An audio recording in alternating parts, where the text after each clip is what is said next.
Guys, Kim Jung Spoon here, and in today's video we're looking at the Tier 5 American TD, the T49. So, what you need to know about this thing is its little brother, the M81, is super similar to it. So it has a quick firing gun, doesn't do a whole lot of damage, it does about 150 damage, but its DPM is really good. The armor, there's none of it, so don't try to bounce anything. Again, the only bounces you're going to get, just like the M81, are low tier or low caliber shells failing to overmatch, and a lot of HE shells will penetrate you. So you really have to play this thing in a supporting role. You can't go front lines with this thing. Another similarity that it shares with its little brother, the M81, is its speed. This thing is incredibly mobile. Its traction reverse is pretty good. Its top speed is fantastic. Its terrain resistance is pretty good.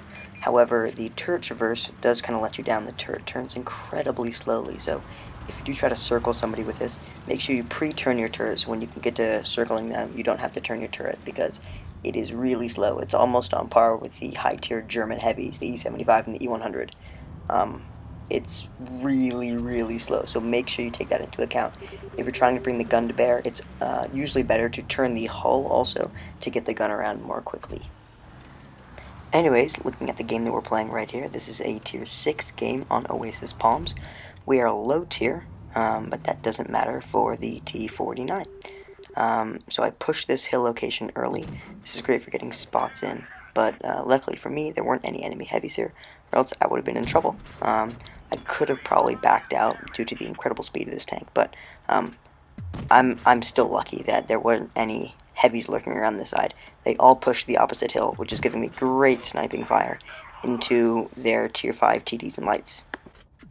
So that Stug has gone unspotted, and you heard that that one went right through, so I know that one hit, but I didn't hear anything on that one, so pretty sure he's moved.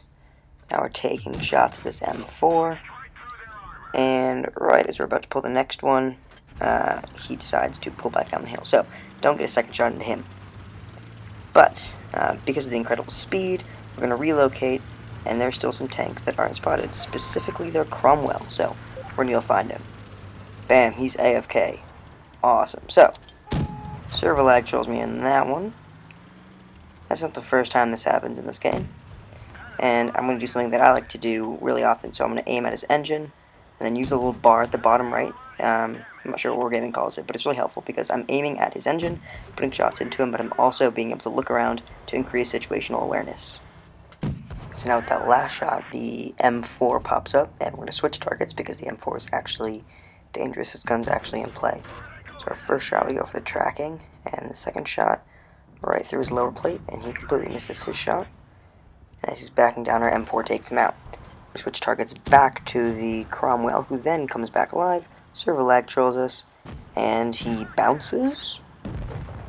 He's firing the howitzer, probably fired heat, and our tracks ate it.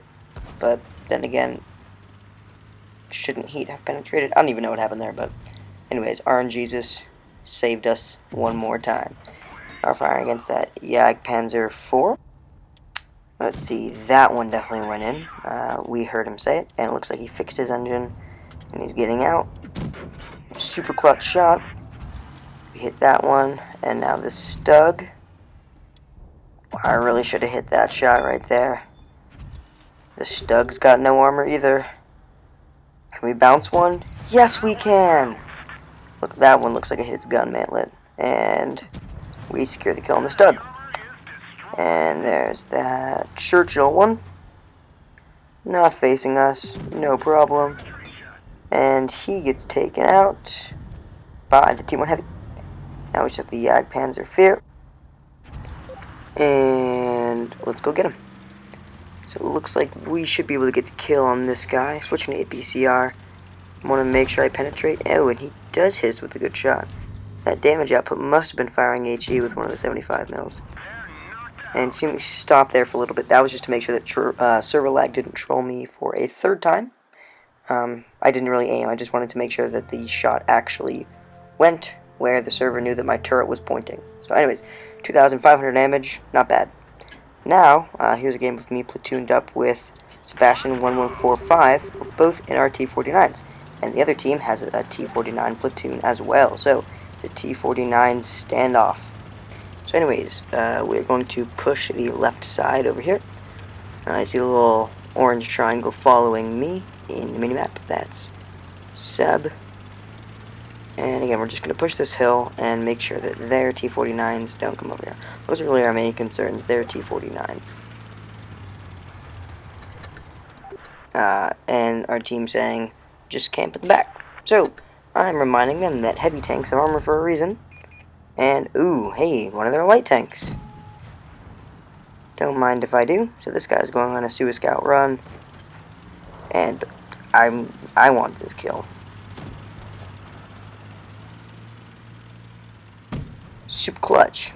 No can do. But the good reload allows me to fire another super clutch shot, and we kill his engine. Now, if we had taken his tracks off, that would have been tracking damage for us, but who cares? Our team still got the kill. So now I'm going to head back up to the hill, because it's a really good vantage point to fire down on any of the enemies in the cap circle, and we can see that their heavies are pushing towards the middle of the town. So that, in my opinion, is the best place to go. And Seb is going to follow me up there, so we can put our DPM to work. And then we're looking at that Stug. He's got pretty low health, so that's the guy I want to focus. Get his gun out of the game. It looks like that Churchill spotted us right there. That's not a problem. So now, we're looking at that Stug. Probably should have tracked him right there. A tracking shot is always better than just a damaging shot. Seb yellows in, and right now he's screaming, oh god, that was a mistake. Because now both of those heavies are looking at him. And as they turn the turret's way, we roll around the corner, one shot, KV1, and we finish, oh, we don't finish him off, before I finish him off, but we get one more damaging shot in. Now looking at the Churchill, and I hold fire until I see that the railway car is out of the line of fire, and we get the kill on him too.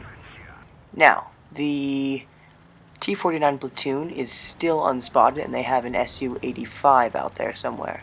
T49 Platoon gets spotted by Seb, and they're both AFK. So we're putting shots into this guy because he's moving, and he's the only one we have a line of fire at.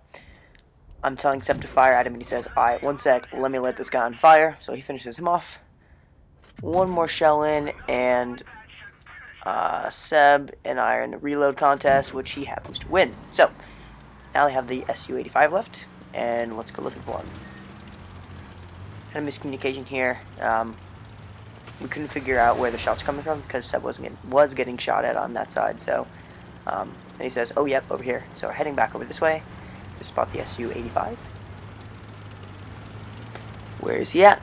And there he is on the hill. We both get spotted. One shell in, and I'm thinking about getting under his gun, but I know he has a good impression to hit me, and I can secure the Brothers in Arms. So, Brothers in Arms for us wasn't quite as good, but let's take a look at the post-game stats here. So we can see Master Badge 3rd Class, Confederate, and I got 1600 damage, Seb got 900. I got almost twice as much damage as Seb did, but not quite as much XP because he got spotting damage.